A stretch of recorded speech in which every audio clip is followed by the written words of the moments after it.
Ser podcast.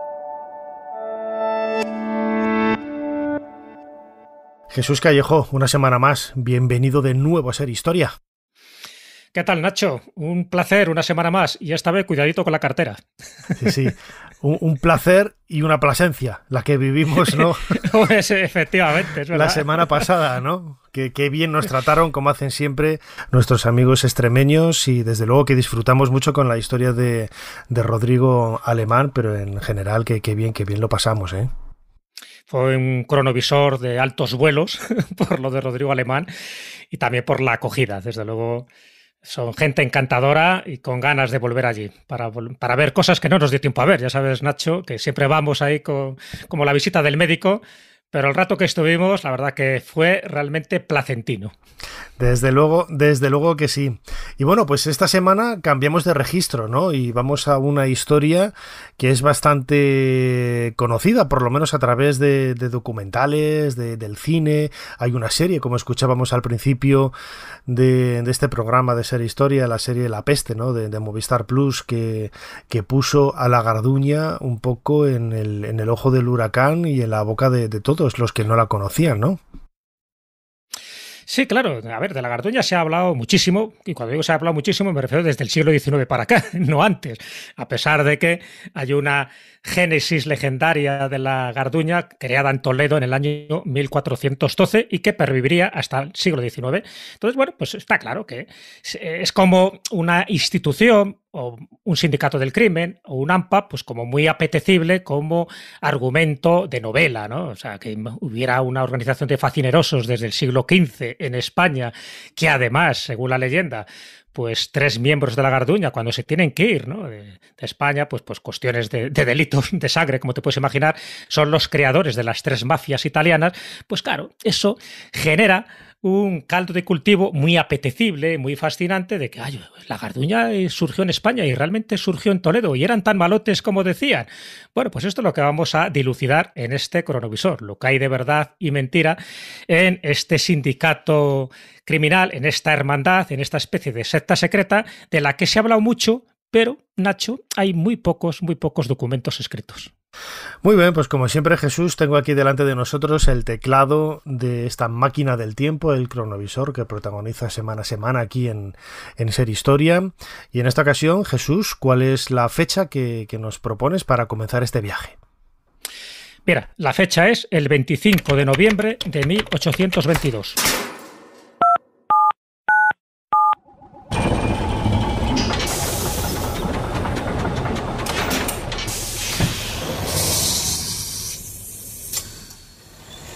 Adelante, pasen. Jesús Callejo les está esperando junto al cronovisor.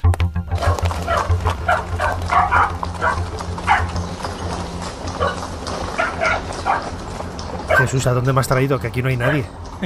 Pues ahí está la idea. No quería ser original.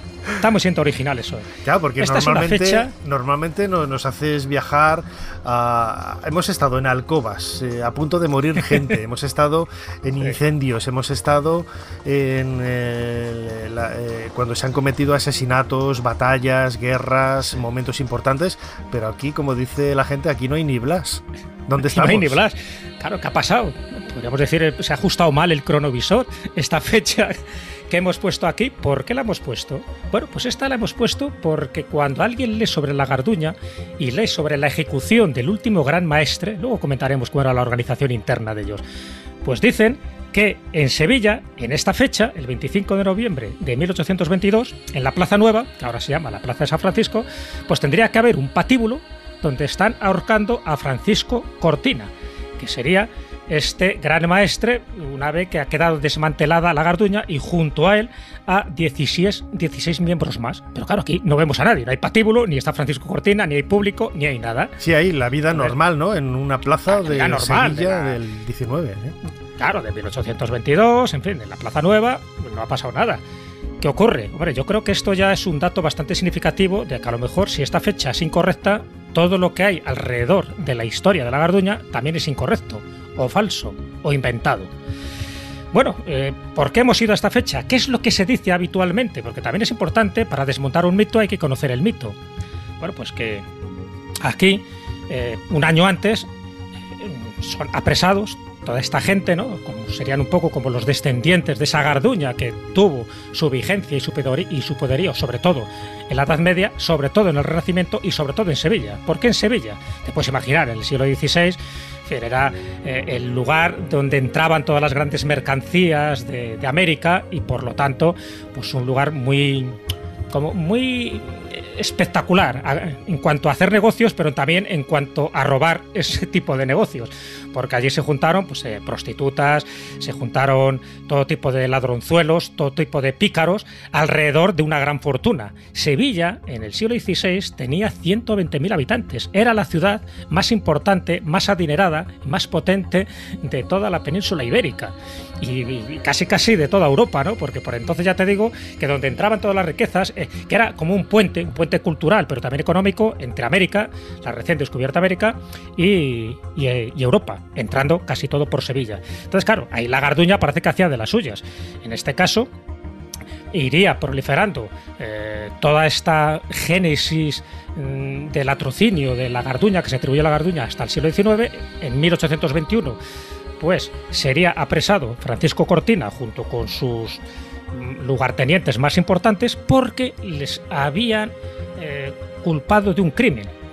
En principio habían matado a una mujer y bueno, pues pensaban que habían sido él y sus secuaces los cómplices y ese es el motivo, ¿no?, de que vayan al patíbulo y ese es el motivo de que ahora no veamos nada, porque ¿dónde está Francisco Cortina? ¿Dónde está la Garduña? ¿Dónde están las alguaciles? ¿Dónde están los representantes, en este caso de Fernando VII, que estamos en el absolutismo?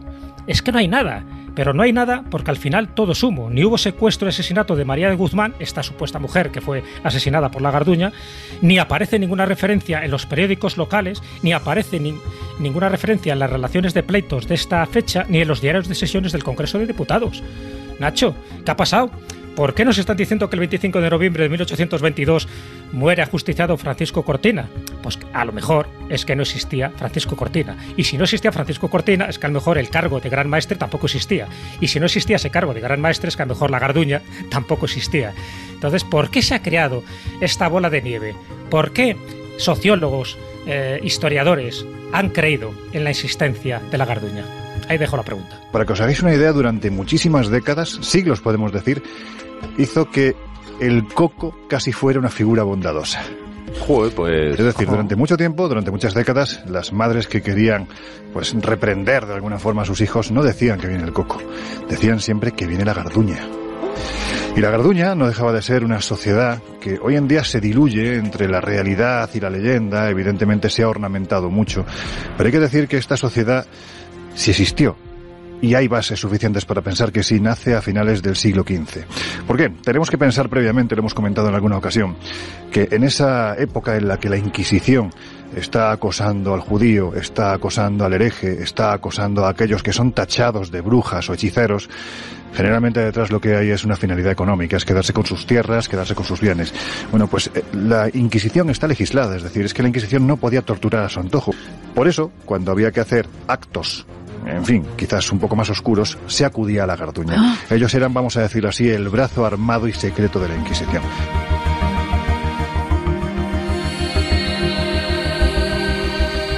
Jesús, escuchábamos a un buen amigo, Lorenzo Fernández, director durante mucho tiempo de la revista Enigmas, de Año Cero. Le escuchábamos en un programa, Lo mejor que te puede pasar, de nuestros compañeros de Onda Melodía, hablando precisamente de la Garduña. El otro día comentando, ¿no?, contigo la propuesta que hacías del tema, digo, pues yo lo único que he conocido, a ver, es una cosa que he escuchado en congresos del mundo del misterio hace muchos años, ¿no? Y siempre era en boca de Lorenzo, de nuestro buen amigo, y aquí daba bueno, pues esas primeras pinceladas, ¿no?, diciendo que había surgido a partir de la Edad Media como ese brazo armado de la Inquisición. Pero tú decías también al principio, Jesús, que no hay evidencias escritas, que no hay muchas evidencias escritas de la Garduña. Yo no sé incluso de dónde viene este nombre y cuáles son esas pocas referencias que hay de esta supuesta sociedad secreta de brazo tan expeditivo que utilizaba la Inquisición para ejecutar todos esos males que la Inquisición no quería llevar a cabo. Sí, sí hay una referencia escrita, que es donde todos toman esos datos. Una referencia escrita, que ahora te contaré qué libro es, cuáles fueron sus autores, cuál era el seudónimo que utilizaron para escribir esa obra, que en el fondo era una obra propagandística, pero propagandística en contra de los intereses españoles, por las razones que sabemos, porque está escrita pues en la época de ese absolutismo de Fernando VII y por lo tanto pues ni el poder político ni el poder eclesiástico en aquel momento era lo más recomendable, y ya sabes que los enemigos de España pues utilizaban cualquier circunstancia pues para potenciar más lo negativo y lo positivo. Y esa obra que te comentaré ahora iba en esa línea, y de ahí se han tomado todos los datos, pero absolutamente todos, porque lo he comprobado. Te cuento un poco antes de llegar a esa obra donde todo está tomado. Es decir, el mito, cosas ya te he contado, ¿no? De que creada en Toledo en 1412, el objetivo, tú lo acabas de decir, y lo dice Loren también, era defender al catolicismo contra judaizantes, moriscos. Era un poco como la ayuda de la Inquisición o del Santo Oficio, pero para hacer los trabajos sucios. Es decir, aquellas cosas que no se quería mojar, en que no quería que hubiera un proceso legal, mandaba a la Garduña para que pareciera un accidente. Vale, con lo cual ya suena muy raro todo esto, ¿no? No necesita hacer este tipo de triquiñuelas ilegales para quitarse a judíos y a musulmanes. Bueno, fíjate, una de las grandes bobadas que se han dicho alrededor de la Garduña. Dice que a finales del siglo XV, 3 hermanos huyen de Toledo tras vengar la muerte de su hermana, que fue ultrajada, y se van a Italia. Bueno, en principio se van a la isla de Famigliana, cerca de Sicilia. Allí están casi 30 años, y cada hermano, que fíjate los nombres, se supone que son toledanos. Mira qué hombre: Oso, Mastroso y Carcañoso. Bueno, pues Oso es el que crea la Cosa Nostra en Sicilia, Mastroso la Nangreta en Calabria, y Carcañoso la Camorra en Nápoles. Pero podrían ser motes, estos ¿no? nombres, podrían ser motes que adquieren una vez allí en la isla, ¿no? A ver, todo lo que tú quieras, pero esos son los nombres que han pasado a la posteridad. Sí. Ya suena un poco a chiste, ¿no? Sí. Oso, Mastroso, Carcañoso. Vale. Y además que sean los 3 los que crean este antecedente de las 3 mafias italianas, ¿no? De la siciliana, de la calabresa y de la napolitana. Suena ya un poco raro, ¿no? Y además esto en el siglo XV, o sea que bueno, claro. También es verdad que Nápoles en aquel momento formaba parte de la corona española, pero bueno, aún así queda un poco endeble esta teoría. Lo de siempre, en el siglo XVI, cuando se asientan en Sevilla, bueno, pues es el paraíso para Lampa, para las germanías, como te he dicho. Y qué curioso que si realmente tenía tanto poder la Garduña, ¿por qué no aparece en la literatura del Siglo de Oro? Fíjate que sería un tema muy apropiado para Lope de Vega, para Quevedo, para Baltasar Gracián, para el que quieras. No aparece ninguna referencia, pero sí hay una referencia indirecta en una obra ejemplar, en una novela ejemplar de Cervantes, que es Rinconete y Cortadillo.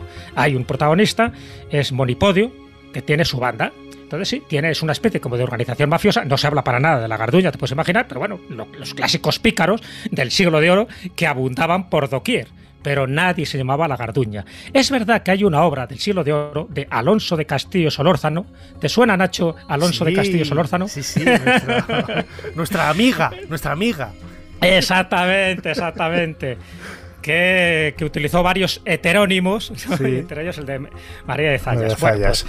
Sí que tiene una obra que se llama La Garduña de Sevilla, de 1642. Así que podríamos decir, ya está, ahí la menciona, la Garduña, un autor del Siglo de Oro. Ya, pero es que la Garduña de Sevilla era Rufina, que era una prostituta, estafadora profesional, una ladrona de Sevilla. O sea, que no tiene nada que ver con ninguna organización. Era el nombre de una señora que hacía sus trapicheos para ganarse la vida. Entonces, ¿de dónde viene lo de la Garduña en esa época? Bueno, pues en las Ramblas de Barcelona es verdad que cerca del mercado de la Boquería se encontraba una zona de mal vivir, de bajos fondos, llamado también la Garduña. Es decir, que el nombre sí existía como tal, pero siempre asociado a gente que robaba. Ya sabes que Garduña, la Garduña es un mamífero carnívoro, un depredador nocturno. Porque el nombre viene de este mamífero muy extendido por la península ibérica y por Europa, con que en ese aspecto también, de vida nocturna, ¿no? Estoy leyendo ahora mismo, ¿no? En una entrada. La familia de los mustélidos. Claro, es que es bastante conocido, sí. Y es la Garduña, ¿vale? O sea, que te quiero decir que ahí está, como animal zoológico está muy bien, es un mamífero carnívoro, perfecto, pero no, que sepamos, no se dedica a robar por ahí a la gente por las noches la Garduña, no, la Garduña viene, pues eso, de un vocablo que poco a poco se va familiarizando, más que en la Edad Media, ya en el Renacimiento, en la Edad Moderna, y se asocia a gente ladrona, ¿no? Como, cuidado que viene un garduño, es decir, que cuidado que te va a robar la cartera o te va a robar el bolso. De ahí viene un poco la expresión. Claro, de esa expresión a que se convierta en esta hermandad, en este sindicato, en esta secta secreta, en esta cofradía del crimen, pasa muchísimo tiempo. Tiene, por supuesto, una estructura. Luego te diré un poco de dónde vienen todos estos. La estructura es de lo más graciosa, porque para que veas un poco, el que lo inventa, el que lo idea, cuida todos los detalles. Que, por cierto, en esta serie de Movistar, pues sí que se asocia a esta estructura que ya conocemos. Hay un hermano mayor o gran maestre, hay unos capataces, uno por ciudad. Estos capataces, a su vez, tienen a los punteadores, que son los matones, y tienen a los floreadores, que son los ladrones, que además hacen eclipses. Los eclipses son los robos. Como ves, hay toda una jerga para entre ellos identificarse. Luego están los postulantes, que son los recaudadores del impuesto revolucionario. Están los guapos son los espadachines. Están los fuelles o soplones, que serían ancianos mendigos, que son los informantes. Estarían los chivatos, que serían niños infiltrados.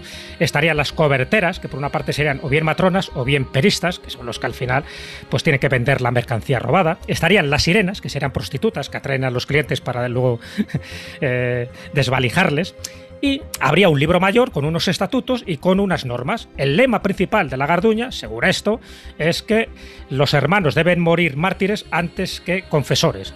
Y por supuesto debían tener un buen oído, unas buenas piernas, pero por supuesto ser mudos. No pueden hablar más de la cuenta porque correría peligro su vida.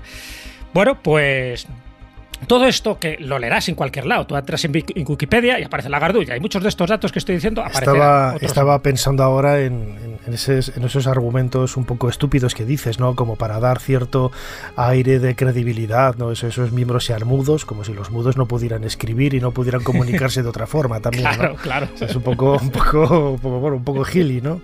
Habría que decir, sí. Sí, pero bueno, para que veas, eran como sus normas, como los 9 artículos que aparecen en sus estatutos, que por cierto aparecen en el libro mayor, que sería el que supuestamente incautan cuando apresan a Francisco Cortina en 1821. Entonces, claro, cogen a él con toda la banda, pero también con los estatutos, y de ahí sabríamos tantas cosas de la Garduña, ¿no? Como ya hemos visto que Cortina no existió, pues tampoco existió el libro mayor, ni tampoco estos artículos. Muy bien, vamos al meollo de la cuestión, Nacho. Todos estos datos que acabo de dar, y alguno más que se han inventado a lo largo del tiempo, ¿de dónde proceden? Claro, esa es un poco la fuente, ¿no? De una obra. De una obra. La fuente. Sí, hay una obra concreta. Luego te diré por qué solo de esta fuente y no de las anteriores. Porque, ya te digo, ningún historiador, ningún medievalista hace referencia a la Garduña, lo cual es bastante sospechoso. Ni siquiera ningún escritor de picaresca del siglo de oro, como te acabo de comentar, a sabiendas de que podía ser un argumento muy apasionante. Bueno, pues todo procede de una obra que se titula Misterios de la Inquisición en España. Chan, chan, chan, chan. Y otras sociedades secretas, tiene también como un subtítulo. Se publica en 1843, una edición francesa, pero también en Barcelona se hace una edición en castellano, también en el mismo año, 1845. Esta obra es la clave, es la referencia, es el elemento que nos hace entender de cómo un mito, cómo un elemento falso se puede convertir pues prácticamente en una leyenda urbana. Bueno, autores: Víctor de Fereal, con unas notas a pie de página de Manuel de Cuendías. Vale. Víctor de Fereal, que nadie sabe quién era, ni Manuel de Cuendías. Manuel de Cuendías sí podemos saber algo, porque poco a poco se ha ido haciendo averiguaciones de quién eran estos dos individuos, y resulta que el primero, Víctor de Fereal, no es un individuo, sino una individua.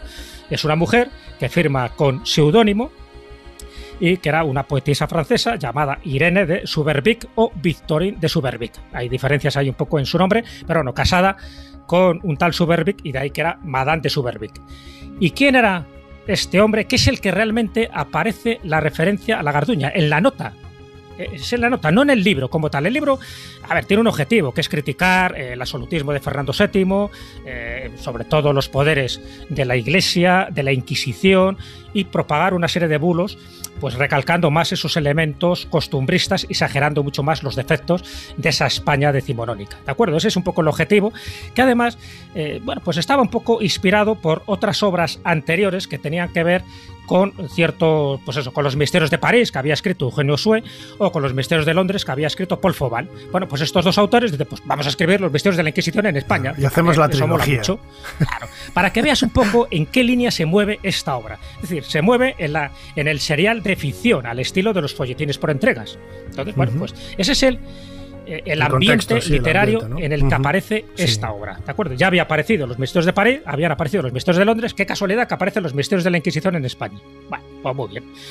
Víctor de Fereal, ya te digo, sería el seudónimo de esta mujer, y Manuel de Cuendías realmente es un seudónimo de Manuel Galo de Cuendías. Se sabe que nació en 1800 y murió en 1881. Era un español, casado, un liberal exaltado, de los que se tienen que exiliar a Francia en 1821. ¿Por qué? Porque llega Fernando VII. Y entonces, pues ahí no interesaba, a este hombre las ideas liberales no le interesaban para nada, y tiene, parece que una relación sentimental con este Víctor de Fereal, que es una mujer. Y entonces se ponen de acuerdo para decir, oye, ¿cómo vamos a ganar una pasta gansa? Bueno, pues vamos a ganar una pasta gansa poniendo verde a España. Hablamos desde Francia, o sea, bien ocultos y bien defendidos a nivel legal, ¿no? Para que no haya ningún tipo de represalia, y cuentan esta historia. Pero en esa nota, cuando se habla de la Inquisición española, es donde aparece toda la referencia a la Garduña, donde aparece esa estructura que te acabo de comentar ahora, con los capataces, los postulantes, los guapos, los fuelles. Es donde se dice que este Francisco de Cuendías, él mismo, pues el autor de esta nota, él dice que es el que apresa a Francisco Cortina. Con lo cual dices, qué raro, si estamos hablando de un liberal que se tiene que marchar por patas hasta Francia para que no tenga ninguna consecuencia con Fernando VII, ¿cómo puede ser que esté en Sevilla en 1821 cuando se estaría jugando la vida? No tiene sentido, ¿no? Sí. Entonces, además, imagino que una serie de incongruencias. Entre esas incongruencias estará también el hecho de que, claro, cualquier historiador lo que hace es ir a la fuente original, ¿no? Que es lo que hemos hecho tú y yo, y lo que has hecho tú precisamente para este trabajo, Jesús, ¿no? Y en este libro no aparecen esas fuentes, esos legajos, esas referencias que hagan referencia a la Garduña desde la Edad Media, desde finales del siglo XV hasta nuestros días. No, ahí solo dice esto, que la Garduña se creó en Toledo en el siglo XV. Pero no menciona fuentes, no menciona en qué está basado eso, ¿no? Claro. Nada, ninguna fuente, hasta el punto de que, a ver, ¿cómo puede ser que una cosa tan importante como la Garduña, que pervive desde el siglo XV hasta el siglo XIX, por ejemplo, no lo mencione Modesto Lafuente en su Historia de España, no lo mencione Marcelino Méndez Pelayo en su Historia de los heterodoxos españoles, no lo mencione Ramón Menéndez Pidal, que no lo mencione Juan Antonio Llorente en su Historia crítica de la Inquisición? Que ya sabes que Llorente además fue muy crítico también con la Inquisición y que, bueno, pues cargó un poco las tintas en la leyenda negra. ¿Cómo no va a mencionar la Garduña Llorente? No tiene sentido, si además eso iba a favor de sus intereses y en contra, ¿no? de los intereses de España de aquella época. Siempre hay que situarlo en el periodo político en el que nos estamos moviendo. Por lo tanto, y por más cosas que te contaré ahora, blanco y en botella. La Garduña es un globo de helio que se disipa con el viento. Lo curioso de esta sociedad es que se mantiene viva durante 4 siglos.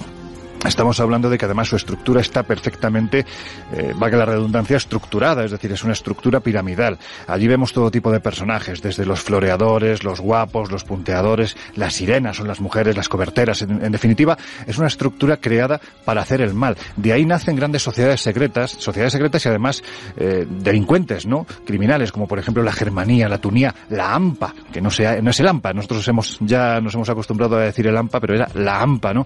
Por ejemplo, los hermanos de la Camándula eran falsos clérigos que iban recorriendo las calles, iban pidiendo diezmos, pero luego se quitaban el alzacuello, se quitaban la sotana y eran lo que eran, delincuentes absolutos, ¿no?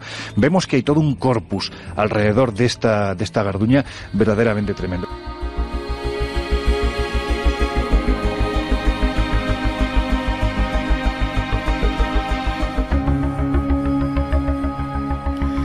Escuchamos de nuevo a Lorenzo Fernández Bueno en una intervención en este programa Lo mejor que te puede pasar, de nuestros compañeros de Onda Melodía, bueno, pues haciendo hincapié, ¿no? Y dejando también abierta la posibilidad, ¿no? De esos aspectos legendarios que pueda haber alrededor de la Garduña. Pero Jesús, al parecer, de esos pocos aspectos legendarios, no, es que el 100% de la Garduña, por lo que tú conoces y por lo que también otros historiadores han tenido a bien poner sobre la mesa, es todo inventado, una invención precisamente de mediados del siglo XIX. Claro, totalmente, porque el momento que vas cogiendo determinados detalles, ves que todo el mundo ha copiado de la misma fuente. O sea, lo que pasa es que no todos citan esta obra que te acabo de comentar de estos dos autores, pero todos los datos aparecen en el mismo lugar. Entonces, otro dato que corrobora, desde mi punto de vista, que estamos ante una falsedad, por ejemplo, Cuendías afirma que Rodrigo Calderón, el valido o favorito del duque de Lerma, que fue ejecutado en Madrid en 1621, era el gran maestre de la Garduña. Y se queda pancho. Pero es que además cita datos erróneos. Dice que estuvo protegido por un jesuita que se llamaba Francisco de Aliaga, cuando realmente no era jesuita, sino que era dominico y se llamaba Luis de Aliaga. Es decir, que este tipo de errores, de ratas, indican claramente que no hay ningún tipo de fuente documental, sino que son datos que va cogiendo este Cuendías y los va añadiendo, pues bueno, dando credibilidad a una historia que es totalmente ficticia, porque no lo olvidemos, estamos hablando de un folletín, estamos hablando de una obra, de una novela prácticamente propagandística en contra de la política tanto civil como eclesiástica que se estaba estilando en España en aquella época. Entonces, claro, ¿qué ocurre? Que según Cuendías, que según él era el jefe de cazadores que apresa a Francisco Cortina, también recupera este libro. Entonces, si ya tenemos el libro, que supuestamente se archivó en el Archivo Provincial de Sevilla, ya tendríamos la prueba. ¿Dónde está el libro este mayor? ¿Dónde están los estatutos? Ahí aparecerían los nombres, ahí aparecería la historia. ¡Ay, amigo! Qué casualidad que hubo un incendio a principios del siglo XX. ¡Qué contrariedad! Y se quemaron muchos documentos. Y entre ellos, dicen los defensores de la Garduña, que también se quemó el libro mayor, el libro de los estatutos de la Garduña, si es que llegó a existir alguna vez. Para mí no existió nunca, con lo cual no se quemó nada ahí. Es decir, es verdad que el incendio existe, ocurrió, por desgracia, porque se quemaron muchos legajos y tal, pero difícilmente se pudo quemar el libro mayor. Entonces, claro, eso ha dejado como esa puerta abierta a, claro, no se ha encontrado porque se quemó. Entonces, ahí estaba la prueba indiscutible. O sea, que la prueba indiscutible tenemos que ir hasta el siglo XIX. No aparece nada en el siglo XVI, XVII, XVIII. Bueno, en fin, como ves, hay una serie de cosas que te llaman mucho la atención. Entre ellos, por ejemplo, para mí, una autoridad indiscutible en esta materia es el antropólogo Julio Caro Baroja. Julio Caro Baroja, cuando habla de la Garduña, él ya dijo que esto le olía muy mal, que tenía un tufillo de falsedad y que había consultado a los medievalistas más importantes y más autorizados, entre ellos a Luis de Valdevellano, y no tenía ni idea ningún medievalista de que la Garduña existiera.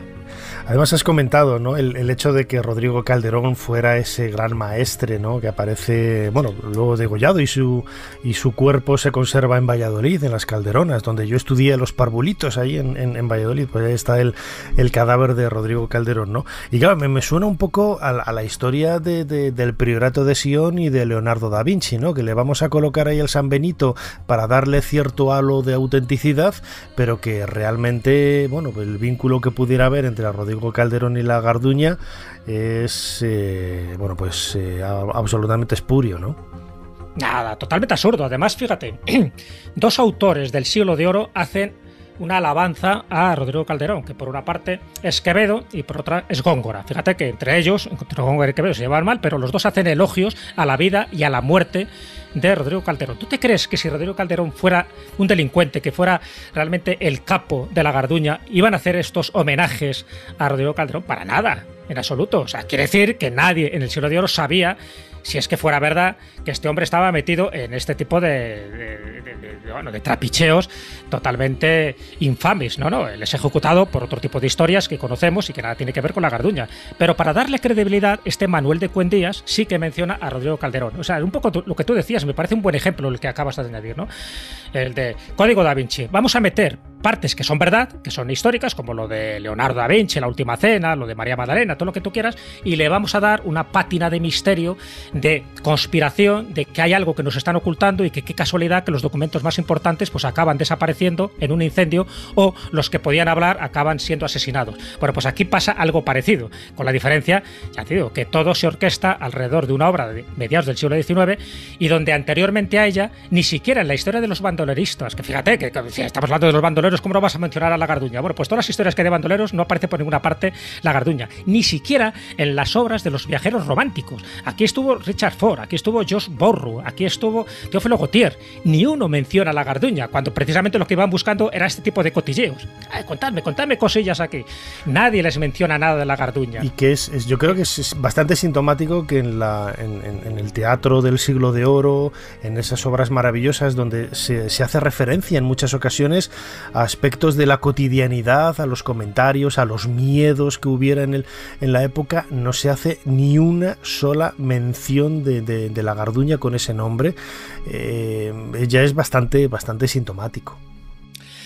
Hombre, yo creo que sí, ya te digo, la única referencia es esta que te he dicho de Alonso de Castillo Solórzano, que habla de la Garduña de Sevilla, pero habla de la Garduña de Sevilla que era Rufina. Pero sí caló. Claro, es que no es que se habla de la Garduña, sí, léete la obra. Entonces, caló. Es verdad que Sebastián de Covarrubias, por ejemplo, cita esta palabra en El Tesoro de la Lengua Castellana, una obra de 1673, pero utiliza esta palabra como sinónimo de ratero o de ladrón, no como hermandad secreta, ¿vale? Y también es verdad que la Guardia Civil calificó a la Garduña como banda peligrosísima asociada a la delincuencia hasta 1914, porque se creyó también esta historia que venía pululando desde mediados del siglo XIX. Entonces la mencionó ahí dentro de la lista de los que hay que perseguir, pues metió también a la Garduña. Claro, nunca encontró a ningún garduñero por medio, ¿no? Entonces, bueno, pues es cierto. Y por eso ahora la serie La Peste, la mano de la Garduña, Movistar Plus, pues lo menciona. Pero bueno, lo mencionan como serie, a ver... claro, es ficción, es una creación para entretener, claro, hay que verlo en ese contexto, claro. Eso no es censurable para nada. Incluso se habla de las marcas de reconocimiento que tenían los garduñeros, que eran los tres puntitos, ¿no? Sí. Claro, que tenían ahí en el monte de Venus de la mano derecha. Entonces así se reconocían. O sea, que ahora son los primeros tatuajes de los que tenemos constancia.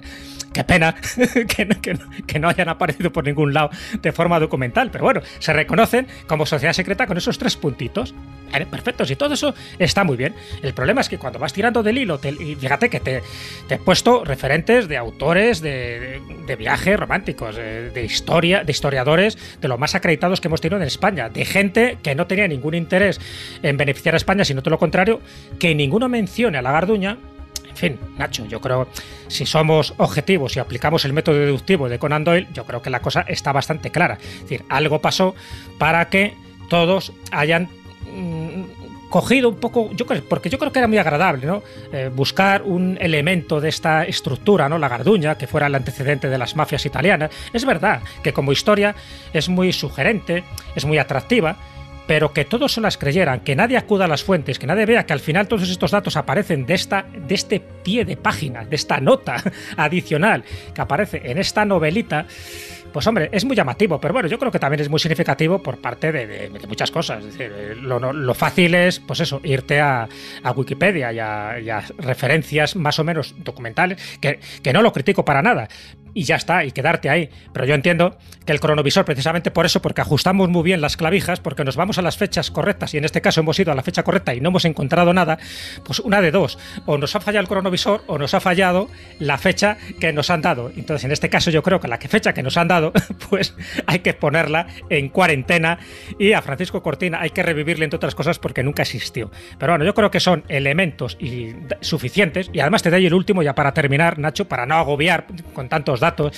Es que hay una obra que se titula Una historia de las sociedades secretas españolas, una obra de 2006, escrita por León Arsenal, que tú le conoces bien, e Hipólito Sanchís, donde en esta historia de las sociedades secretas españolas hablan de la Garduña y efectivamente coinciden con lo que te acabo de comentar, que no hay nada de nada, es decir, que todo procede de esta obra de Manuel de Cuendías y que todo procede pues de toda una invención interesada, con una repercusión mayor de la que se podían imaginar sus autores, porque sus autores al final tampoco ganaron demasiado dinero con esta obra, como te puedes imaginar. Ellos, incluso posteriormente, estos dos, esta pareja sentimental, escribieron otra obra que se llama La España pintoresca, artística y monumental. O sea, que ellos escribían pues para ganarse un dinerillo con estos folletines y poco más. Yo creo que nunca pensaron que pudo haber tenido tanta repercusión. Sencillamente se publicó en un momento adecuado, se publicó en un momento en que interesaba buscar, en este caso, mitos, no heroicos, sino en este caso mitos de la delincuencia, y la Garduña, o bien por el nombre, o bien por la estructura, o bien por las leyendas urbanas que se estaban generando alrededor de ella, era como muy apetecible para que formara parte de novelas, pero todas, qué curiosas, todas a partir de 1847. Antes ni uno la menciona, antes se ha borrado del mapa. Qué curioso, la historia de la Garduña, el que yo no tenía conocimiento de esos aspectos tan legendarios que realmente lo ensombrecen todo, ¿no? O sea, es realmente cómo se puede crear un mito, algo aparentemente real, con una simple mención en el siglo XIX, como decíamos ahora, a mediados del siglo XIX, y a partir de ahí construir una historia que muchos han sido los que han caído en ese mito, en ese aspecto más legendario que realmente no tiene nada de real, como nos ha demostrado nuestro crononauta Jesús Callejo. Mira, me ha gustado mucho este cronovisor, Jesús. Yo creo que no disfrutaba tanto, Siempre disfruto, todo hay que decirlo. Bueno. Siempre disfruto, tampoco me malinterpretéis. Pero realmente es un tema, a mí todo lo que sea sacar leyendas, sacar mitos y realmente demostrar, ¿no? Con evidencias, como has hecho, que en este caso la Garduña pues no es más que eso, que algo totalmente inventado, espurio, falso. A mí me gusta, me enriquece y nos hace ver la historia pues desde otro punto de vista. Así que, como siempre, Jesús Callejo, crononauta, muchísimas gracias una vez más por habernos ayudado a hacer un poquito más de historia. Muchísimas gracias a ti, Nacho, y esta vez sí que podemos irnos otra vez con la cartera totalmente llena y sin ningún deterioro. Hemos dejado a la Garduña donde se merece. Hasta la semana que viene. Hasta la próxima semana.